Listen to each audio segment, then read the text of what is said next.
Welcome to Season 5 of She Ventures.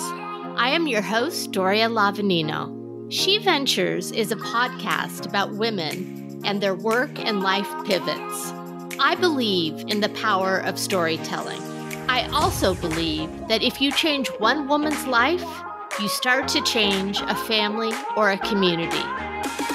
Our mission is to elevate the diverse stories of everyday women in their worth. One promise, no mansplaining ever. Sit back, listen, and hit subscribe. We'd love to hear from you. You can find us at sheventurespodcast.com. About 6% of veterans are business owners. This woman is not only a veteran, she's a woman of color who co-founded a spa franchise, adding much-needed representation in holistic health, franchising, and entrepreneurship for minorities. She's here today to talk about her pivot from serving our country to creating her spa brand, C3, which stands for Complete Comprehensive Care, a holistic medical spa born from a desire to help veterans. Crystal Bethea, welcome to She Ventures. Thank you so much, Doria. This is such a pleasure and an honor to be on your podcast today. I love the work you're doing in the community and for women. I think this is empowering and I really appreciate, being on today. This is fun. Absolutely. And thank you for your service to our country. Thank you. I appreciate it. We're recording on Memorial Day. This may come out a little bit later, but this is like the zone we are in right now. So let's start a little bit with context. I always like to ask guests a little bit about where you grew up and if there is an event or a person or a memory that just comes to mind when you think of your childhood. Oh, man, when I think of my childhood, I grew up in Chicago, South Side. We moved to Florida because, it was such a dangerous time back in 81 and, maybe up till maybe 7-8 years later that my mother was like, I got to put my children in a better environment before we become a statistic. She never really wanted that for us. So, it was like mini Beirut where I grew up. So it was like, this was the greatest move that we made, moving to Florida. Definitely a culture shock. And from my childhood, I just remember my mother, she was an RN. She passed away, 6 years back. But her health and wellness, she just embodied that when it came to learning about leaves and roots and teas and fish oil and all kind of stuff. She was just into it. And, she was like, try to treat yourself naturally as much as possible.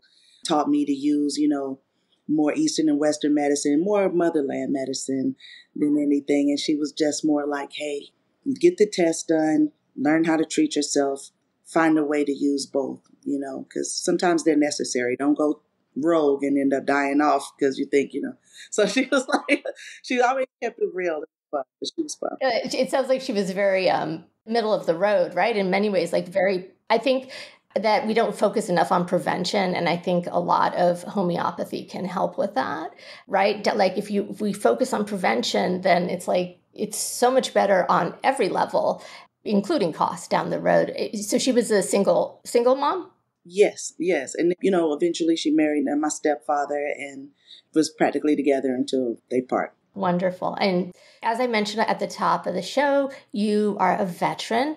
What went into your decision to serve and for how long did you serve and where?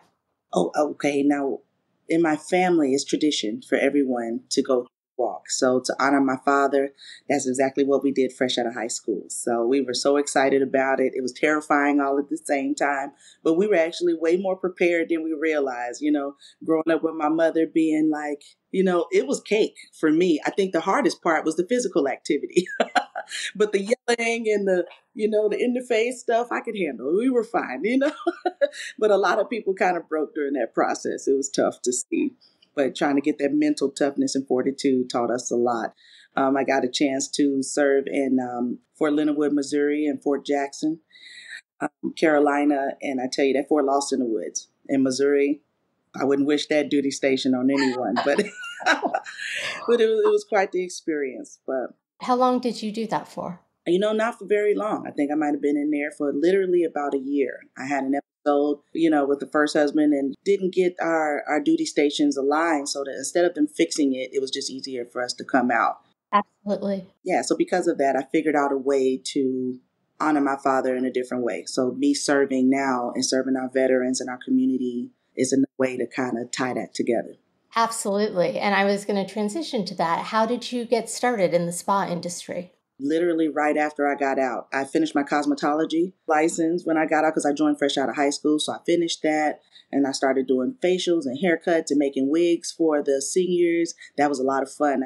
That must have been wonderful to see them happy. No, it really was.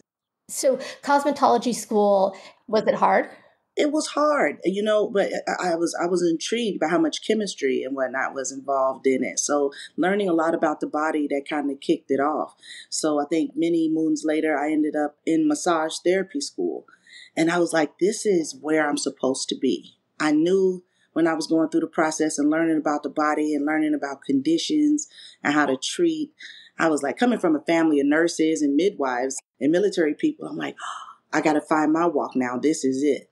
This is it. I knew that tying, skincare and massage therapy together, that this was it for me.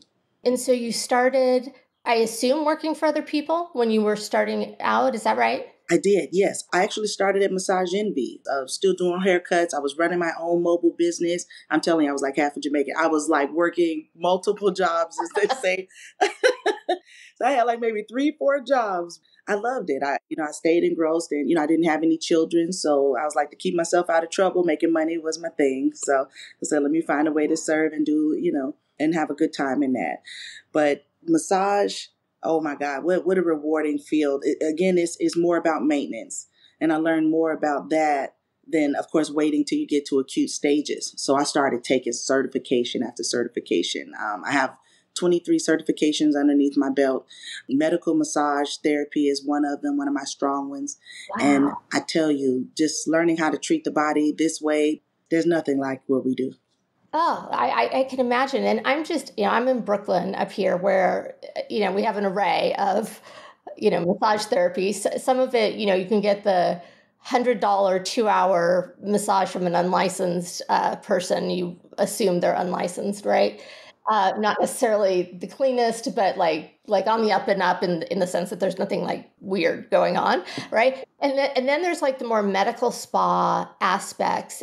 And I'm just wondering, what advice would you give to listeners who have a budget but are looking for a way to help heal themselves with massage? What should they look for? I think, what I learned, that even on a budget, I think people spend on what they value.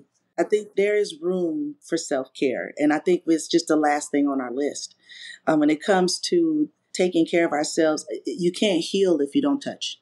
You can't heal without touch. There's no way around it. The only way to flush your body is to manually do it. I mean, a lot of us are so busy in the morning that when we wash up, put our deodorant on, we don't even make time to lotion. So again, you just got lymphatic waste trapped in our tissues. And of course, it's trapped in our organs. There's no way to expel it. We don't make enough time to work out. So there's no sweat. There's no elimination. So if you think about it in that terms, if you get a massage, that manual flush, that full body flush, your body can heal itself. It can rid of those impurities and toxins, even if you just have to expel it the other direction. So if you don't sweat, it'll come out. It'll come out one way or another. Yes. How often would you recommend that a healthy person get a massage? I think maintenance plans are good at least once or twice a month, just to keep mobile and range of motion going. It's not just massage, like we get the stretching going. We kind of do the myofascial release to kind of unbind those knots and things in the back and in the shoulders. You're going to make me like... Yes. The restrictions our body hold is unbelievable. And I don't know why we feel like it's a luxury. It's really not. It's maintenance, it's health. And again, it's about putting ourselves first and making ourselves a priority at some point. This is something I hear over and over again, and I need to hear it over and over again because I'm guilty of it myself, right? Is that self-care is not selfish. It's something you have to prioritize, and you cannot take care of anyone else, even if you're a people pleaser, unless you're okay first. It's got to start with you. That's so hard. That's even hard for me. And I'm a caregiver that we give so much and put so much out. We just want to be present and of service. But then when I started tearing down, I'm no help to anybody now. I wasn't. So it's like it took me a while to get myself back on track because I got to a place I was massaging all day and so long that I would start gagging. My body was involuntarily gagging, but I would be talking just like this. And I'm like, why am I gagging? My clients would laugh. We would laugh because I'm like, what? And I'm like, what's happening? But I was putting out way too much energy. I had to withdraw back. Your body lets you know one way or another. Oh, one way or another. And I've always wondered too, like massage therapists must receive a lot of their clients' energy too, right? So like you have to do something with that. I'm telling you, you have to learn to ground yourself. I was one of those I was way more scientific on the thought process starting. I have evolved because whether you believe in transference of energy and all those things, you learn to when you start experiencing things going on. They can have emotional problems and you're left with this mess because the transference that you pick up other people's energy and problems. I have become quite the tree hugger. I will walk around barefoot on grass and give it back to Mother Nature just to get rid of the inflammation and healing in my body. You have to ground yourself going in, wear my beads and my crystals. I'm with you right there, hugging a tree too, because I've felt it. Like I know it's real. Yes, it is. It is. So could you talk about the evolution of your brand from, I think it was Riviera Spa initially, and then it became C3 Wellness Spa? Oh, that was complicated. When I started off as Riviera Spa Massage, I started off as Cut Ahead LLC because I was doing mobile haircuts and massage. So I created a DBA for Riviera because I was a business inside of a business.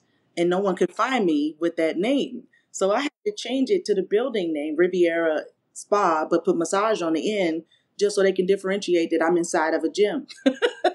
Oh, gotcha. Okay. I wasn't necessarily tied to that name. It didn't have strong meaning. I just needed people to find my location. Very practical. Yeah, absolutely. So I think after a while when I wanted to expand, I went from a studio suite, just me, and I think I evolved into 2 studio suites next door to each other to 2 locations later. So now I'm out of that. One is 4,000 square feet. Another one is 260 employees later. So now I'm hands off. I'm more focused on managing and training and, developing my franchise. It's just, it all happened so fast in a 5-year span to Cut Ahead, which is, see us 3, really my husband, myself, my daughter, so that's more the back end story. Like the C3 is us. Oh, okay. It's us, but I wanted to do complete comprehensive care, like a holistic wellness place. I really wanted to put all modalities, all cultural things, put it together for the good of our community.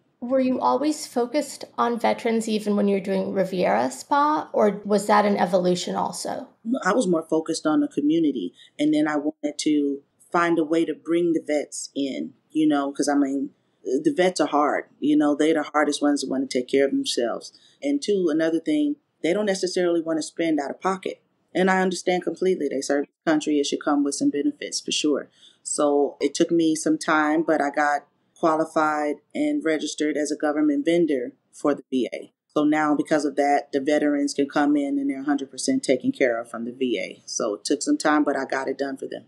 That's incredible. So because I'm in the process of doing this myself, and I'm not a veteran, obviously, but just the SAM.gov for the federal government, the whole process. And then you did it for veteran and you can do it for a bunch of others. And I'm now going for my women enterprise. And that's fascinating. I'm glad that it works. I mean, you're a living example that it does. I haven't gotten to that point yet. I'm still like getting my capability statement ready. Yes. Oh my God. It took time. And I tell you, it kind of, I just tell you how God works because I kind of went through a rabbit hole. Like we just went through a QA to get credentialed with insurance companies as well. So we take insurance as one of our differentiators. So VA government benefits and your major payers. It just one system led to another. And it was like, well, how do we do this? I think it told us to fill this out. And then we had to go through that. Then next thing you know, they all connected later, even though none of it made sense to us in the beginning.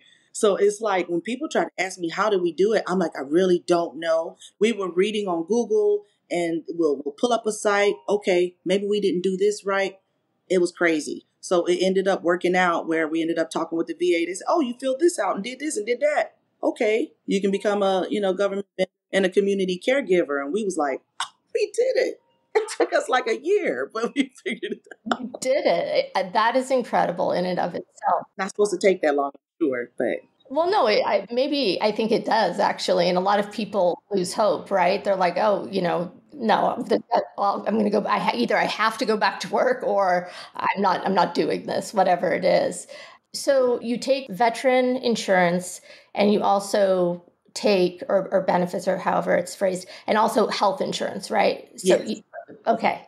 All right. So you did both of those. And then can you touch on the funding aspect? Were you bootstrapped, loan? Did you buy your spot outright? How did that work? No, I started off small where I just kept turning over the money that I made. Because, for me, starting from mobile services to me transitioning over to me having my own suite, I did a wine and cheese open house, and that got me my first 50 people. So, and that word of mouth started spreading, and it just took off from there, where it was a full-time gig for me. My husband was still working full-time on his job. So if I fell short anywhere, he had my back, he's the background to my foreground. So it really worked out. I'm sorry, I hope that's not in the way. But then it was like, it just kept growing. It just kept growing from there. And it was like, this is awesome. Word of mouth is like the best kind of marketing, because you're not paying for it. And it also means that what you're doing is really having an impact. Yeah, absolutely. It's been rewarding. Oh, and another thing my husband did when I expanded to the second location, not the second location, but the second room, because I went from one studio suite, which was an office space. There was another office space next to us. My husband cashed in a lot of his 401k just so because it was like almost 15 grand or something like that, just to kind of buy all the equipment to duplicate what we had in that room. I'm sure. So I was like, oh my God. Your husband handles the insurance side of things, right? Yes. And so a few questions about that. I think we've already actually kind of covered this. I was going to ask how difficult it was to become approved for, you talked about the VA side, but the health insurance side, like just as a consumer, I feel overwhelmed with the nonsense I deal with my insurance carrier, like with prescriptions or whatever. But how was that also like a largely bureaucratic process? Not really. I went to school for medical billing and coding. That was one of my 912. Oh, okay. So I taught my husband the billing aspect of it because I was like, I can't handle this portion of it. I can't be hands-on, train the staff, administrative. He's picking up the administrative. So you got to handle this. It's a lot of paperwork. So we started the process of getting credentialed, found our medical director. We were rocking and rolling. So that was much easier than the VA portion of it. But interesting. Time and walk through. And then a lot of these things, you can get help from different companies as far as credentialing. That part, you don't necessarily have to walk by yourself. We did it because we kind of knew some of it, but there's companies that'll get you credentialed and start those processes for you. And you don't really have to pay them until you're actually in network. Right. And making money. That's good to know. I had no idea. So if I bought into a franchise, let's actually start more basic. So can you explain to our audience, just for those who might not know, what a franchise is? Well, a franchise is an opportunity for you to expand your brand with other people purchasing those brands. So it's not a chain where I personally have to open up location after location. But to create a franchise is to sell your concept. But they have, policies and procedures, everything about your brand they have to follow. And then, of course, they pay you a residual. But you get to put your brand of care out there in the world, and it just works out. And examples that people might readily know are like McDonald's. Right. Massage Envy. Yes. Yeah, all those, strong brands. Yeah, I think it's... So if I wanted to, if I said, okay, Crystal, I am interested in putting a C3 spa in Brooklyn, walk me through what I would need to do and the money involved, because I honestly don't know. No. Just for my brand of C3 Wellness, what we do is we get you, financially qualified. We'll go through that process. Then I introduce you to my team. I have a franchise manager named Andy that'll walk you through the funding process of it. I have a real estate franchise team that will meet with you. And what we do is based on your location, we'll try to find the most viable locations for you around where it's easy for you to get to, but we get the nitty gritty of the detail. We know how much they're earning, making, was producing in that area, was residential, was Airbnb, we set you up for success as far as location wise, because that's the biggest thing in business: location, location.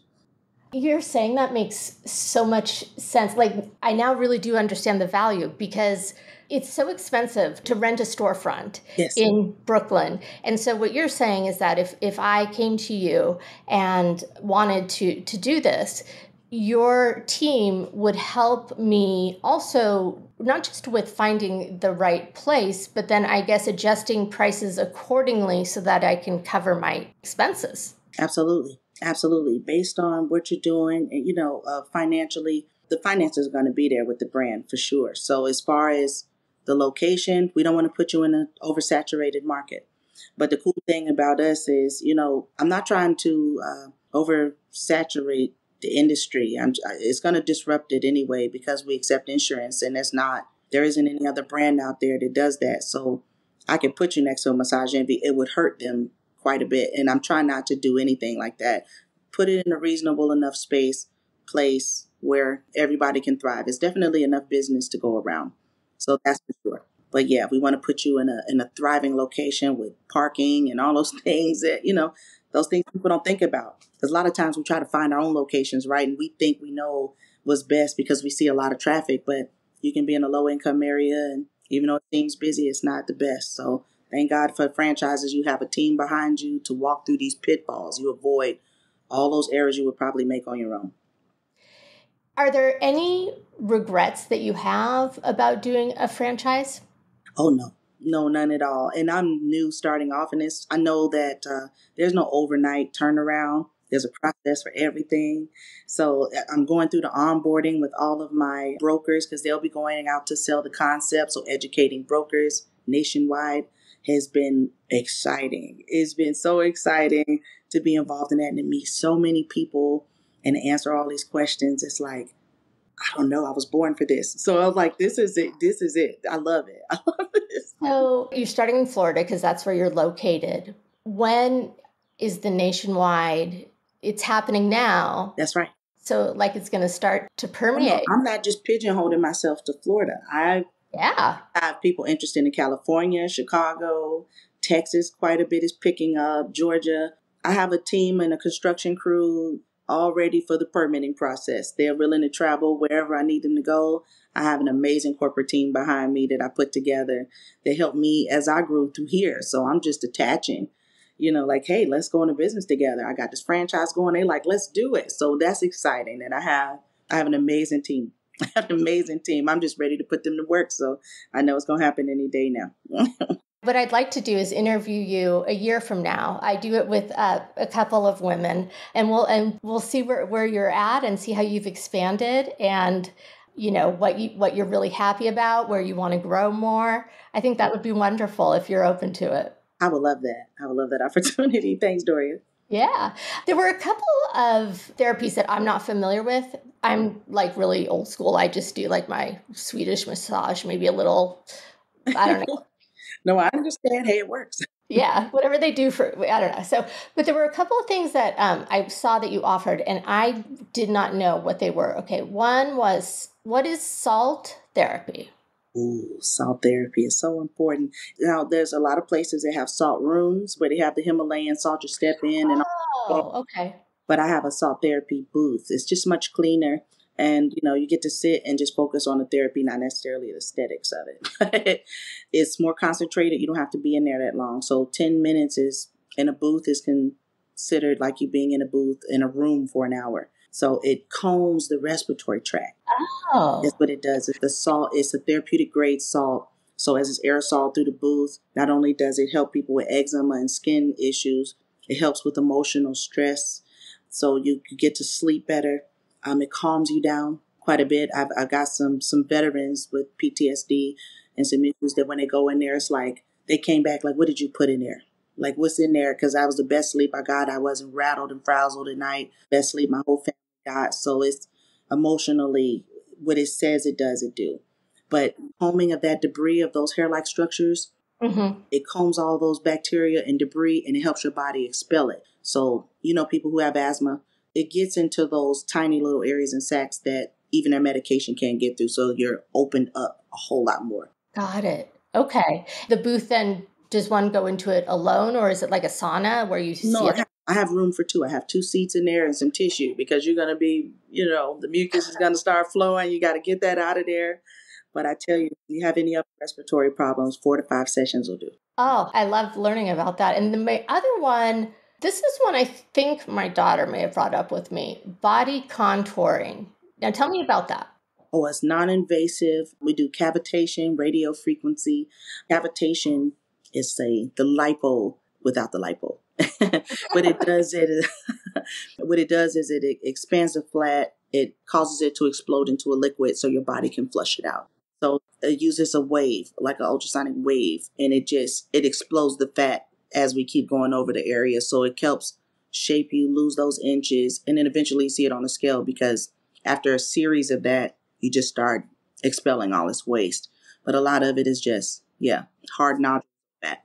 And so that's not the same as, there was something else she was asking me about, frozen lipo. That's not that, right? No, that the freeze, I would say this about the freeze, that they never really tell people, because I used to do it. It's really for small pockets of fat. Like say, like if you have like a smaller pudge, maybe on someone that may be 120 pounds, 130, it's not really for people over 150, because you'll end up with a seat because it's only so much fat. It's like for tiny little pockets under maybe the arms, maybe the thigh. Okay.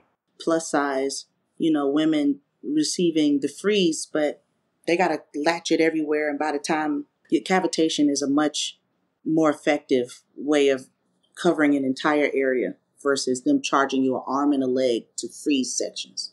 Right. And is it painful? Well, it can be sometimes. I mean, because it's the first initial suck up through the machine and then it pulses. So it kind of pinches, but then it goes numb and then you're fine. Okay. And typically, like if I wanted like to work on my stomach, right? Like if someone just wants to lose a few inches, how long does that take, or how many treatments? Well, with cavitation, what we do is we do consultation so we can at least tell you how many you'll actually need. We have to customize that to every individual. But I think after like the second, third, you'll see it after the first immediately. Like we take a before and after picture. So you stand up and be like, whoa, and it's still going to continue to get smaller as it starts expelling. So you'll need like a body contouring shaper, because it helps you expel it. So you don't want to go through all that work and not wear that and it just freezes back in place. Every movement you make, your shaper just helps you get it off your lymphatic system. Do the fat cells actually disappear? Like with lipo, they suck them out? No, but lipo takes it completely out. This one, it explodes the fat cell, but the cell is still there. So if you go back to not eating properly and all those things, eventually they'll fill up. But for the most part, they flatten. I feel like good nutrition is important no matter what. Like there are really kind of no shortcuts to that, right? True. It's true. Yeah. How do you stay up to date with the latest trends and advancements in the wellness industry? Oh man, I'm always reading, studying and researching. So, I mean, it's just innate in us. I mean, and then I hear good things. I always listen to my staff like, hey, what's new? What's popping?